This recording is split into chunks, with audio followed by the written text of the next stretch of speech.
नमस्कार, मैं हूं आपके साथ आस्था कौशिक। ईरान की मिसाइलों का खौफ इजरायल के लोगों को इस कदर परेशान कर रहा है कि हजारों इजरायली देश छोड़ रहे हैं।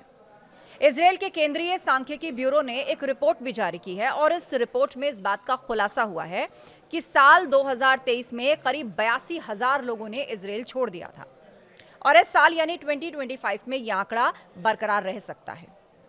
ये आंकड़े बेहद हैरान करने वाले हैं। 2024 में इन आंकड़ों को लेकर जो रिपोर्ट जारी की गई थी उसको लेकर मिडिल ईस्ट के अखबारों में कहा गया, वो कोट मैं पढ़ दे रही हूं आपके लिए। More than 82,000 Israelis have left the country in 2024 amid Tel Aviv's war on Gaza Strip.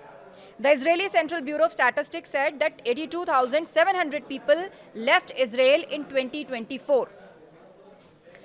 The figures underscore a growing trend of disillusionment, with many citing Israel's ongoing wars in Gaza, Lebanon, Syria and Yemen as driving factors behind this. यह अखबार का पूरा coat है जो मैंने इस वक्त आपके सामने पढ़ा। साल 2025 में भी यही ट्रेंड जारी है, जिसकी बड़ी वजह एक्सपर्ट्स बता रहे हैं ईरान के साथ जंग। जिस तरह से ईरान और इजरायल के बीच 12 दिन की जंग हुई और जंग में ईरान ने इजरायल पर मिसाइलों की बरसात कर दी, उससे इजरायल को बड़ा नुकसान हुआ। ईरान की मिसाइलों से तेल अवीव हाइफा में कहर बरपा दिया गया, जिसके चलते इजरायल के लोगों को खासा नुकसान झेलना पड़ा। कई लोगों की जान तक चली गई, जिसके बाद इजरायल छोड़ने वालों का तांता लग गया। लगातार युद्धों की वजह से इजरायल की अर्थव्यवस्था को भारी नुकसान हुआ है और इजरायल इस जंग की कीमत कई मोर्चों पर चुका रहा है। इजरायल की अर्थव्यवस्था मुख्य रूप से हाई टेक्नोलॉजी वाली इंडस्ट्री पर आधारित है। दुनिया भर की करीब 400 से ज्यादा मल्टीनेशनल कंपनियां जैसे गूगल, इंटेल और माइक्रोसॉफ्ट के रिसर्च सेंटर इजरायल में स्थित हैं और इसके अलावा डायमंड, कटिंग और पॉलिशिंग इंडस्ट्री इजरायली एक्सपोर्ट में बड़ा योगदान देता है।